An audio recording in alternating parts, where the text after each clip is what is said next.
Hey guys, it's Mr. Bicen, and in this video I want to talk to you about 2024, how this year has been for me, kind of looking back on some of the highs and lows of the year, and then also offer you a bit of some advice at the end for 2025. Now I do want to start off by just saying a huge thank you for ever watching any of my videos, watching this video, and just supporting my channel in general. It really is something I'm just so incredibly grateful for, so I just wanted to start off really saying a very sincere thank you. And then I want to talk a little bit more about my year, how 2024 has been. I'd say probably one of the biggest things that has characterized 2024 for me was sitting the exams alongside all of the students. It was tough. I didn't think it was going to be as nerve-wracking as it was, and I've been doing an awful lot of thinking about that process and what information I can give you guys that will sort of advise you best for the exams in 2025 and beyond. So if you're not subscribed to the channel, do make sure that you are, so that you can kind of be on the watch out when that video gets released in January. It's going to have some important insights about how I believe you should be approaching your exams. And I'm also going to link some videos in the description if you want to see how I did in those exams. A little bit of a spoiler, I did do pretty well, and I was very, very proud of those. And then some other projects I've been working on.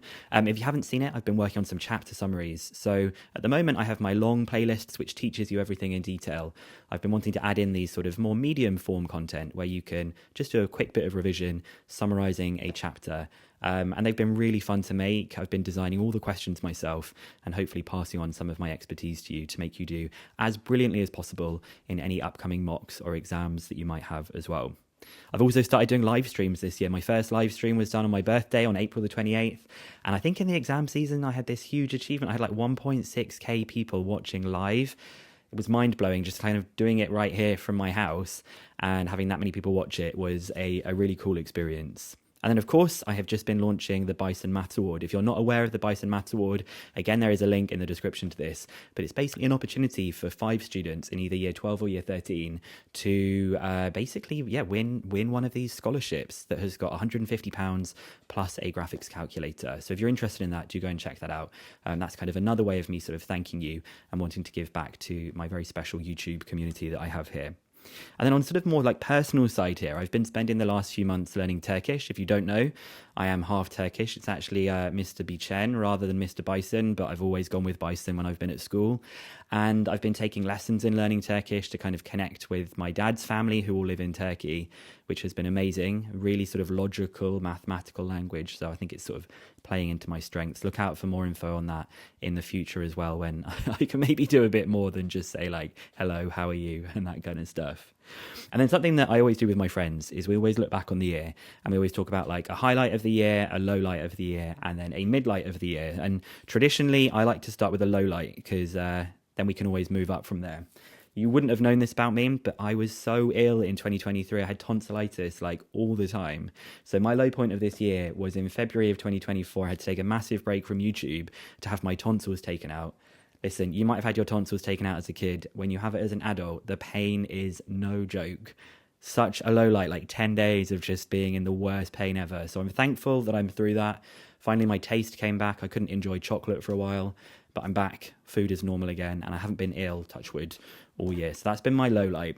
I would say my midlight has been making Bicen Maths videos. I think I've made in 2024 285 videos. Lots of those are for the members, further maths optional stuff. If you do ever want to join that on the channel, make sure you do it direct on YouTube. If you join on iOS or Android, they bump the price up by 25%. So make sure you do it from a browser. And then I'd say my highlight of this year, I was very privileged to have the opportunity to travel to Japan and saw the most amazing autumnal foliage and these red leaves. It was completely mind-blowing and just one of the best holidays I've ever had. So it's definitely been sort of a bit of a broad thing of my year. And then I also want to talk a couple of like mini sort of awards, some like nominations of some things that I did in the year. I want to talk about some maths topics. I want to talk about my favourite maths topic that I did any teaching on this year, which was from Further Pure 2 and was number theory, the first half of the number theory chapter. And you have to be a member to watch those videos, but what I'm going to do is I'm going to make them public access for a while, so that if you're interested in seeing what I'm talking about here, you can go and check them out. You don't have to have any sort of pre-knowledge to do it. In fact, it kind of follows on from maths that feels most familiar to maybe year 7 or year 8, all to do with like factors and divisibility. Super interesting area of maths. Go and check it out if you want to see what was my favorite thing that I learned this year.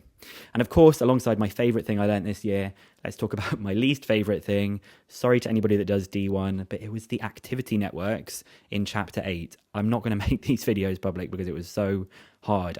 My brain did not connect to drawing these activity networks. So if you relate to that, do let me know in the comments. And then I would probably say my last thing I want to nominate is the hardest exam question of 2024. It was the further stats one last question. If you know what I'm talking about with that last question. And then really this last part, just any advice that I might be able to offer you. So we're coming up to sort of the Christmas holidays, the winter holidays that we've got here. It is important if you have mocks to kind of tick over with a little bit of maths, even just like a little bit here and there. But it is also so important that you take some rest.